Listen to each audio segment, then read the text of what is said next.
வாங்க நம்ம வீட்டில் இன்றைக்கி பருப்பு குழம்புக்கு காம்பினேஷனாக காரசாரமாக ஒரு உருளைக்கிழங்கு பொரியல் ரெடி ஆயிடுச்சு. பாருங்கள் எப்படி இருக்குன்னு. சூப்பராக இருக்கும். இந்த உருளைக்கிழங்கு பொரியலும் வெண்டைக்காய் பச்சடிக்கும் பருப்பு ரசத்துக்கு ரொம்ப அட்டகாசமாக இருக்குங்க. இப்போ நம்ம எப்படி செஞ்சுருக்கோம் நான் வீடியோ போடுறேன், பார்த்துட்டு கமெண்ட் பண்ணுங்கள். இப்போ நம்ம உருளைக்கிழங்கு பொரியலுக்கு நான் 3 ஸ்பூன் எண்ணெய் ஊற்றி கடுகு, உளுந்தம்பருப்பு, வெங்காயம் எல்லாம் போட்டு கருவேப்பிலெல்லாம் போட்டு வதக்கியாச்சு. இந்த பக்கம் உருளைக்கிழங்கு அவிச்சு பருப்பில் போட்டு அவிச்சிட்டு உரிச்சு வச்சுருக்கேன். இப்போ தாளி போட்டுக்கலாம். இப்போ உருளைக்கிழங்கு போட்டு வெங்காயம் நல்லா வதங்கிடுச்சு. இப்போ உருளைக்கிழங்குக்கு உப்பு போட்டுக்கலாம். அடுத்து மஞ்சத்தூள், சாம்பார் தூள் போட்டுட்டு அதுக்கப்புறம் நம்ம தேங்காய் மட்டும் திருவி போட்டுக்கலாம். தேங்காய், பூண்டு, கொஞ்சம் சின்ன சீரகம் கூட திருவி போட்டால் சூப்பராக இருக்கும், நல்லாயிருக்கும். இந்த மாதிரி மசாலா உருளைக்கிழங்கு டேஸ்ட்டாக இருக்கும். இப்போ உருளைக்கிழங்கு மசாலாவுக்கு சீரகம், பூண்டு, கருவேப்பிலை, இப்போ நான் ஒரு கைப்பிடி தேங்காய் போட்டிருக்கேன். இதை துருவல் பண்ணிக்கலாம். இப்போ உருளைக்கிழங்குக்கு மசாலா போட்டாச்சு.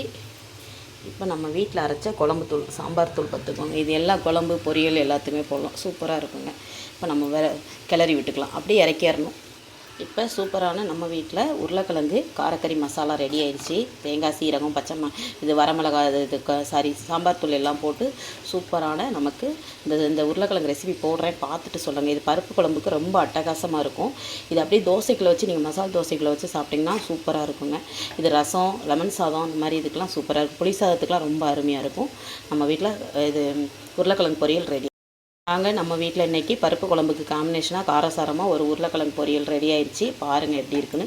சூப்பராக இருக்கும். இந்த உருளைக்கிழங்கு பொரியலும் வெண்டைக்காய் பச்சடிக்கும் பருப்பு ரசத்துக்கு ரொம்ப அட்டகாசமாக இருக்குங்க. இப்போ நம்ம எப்படி செஞ்சுருக்கோம் நான் வீடியோ போடுறேன், பார்த்துட்டு கமெண்ட் பண்ணுங்கள்.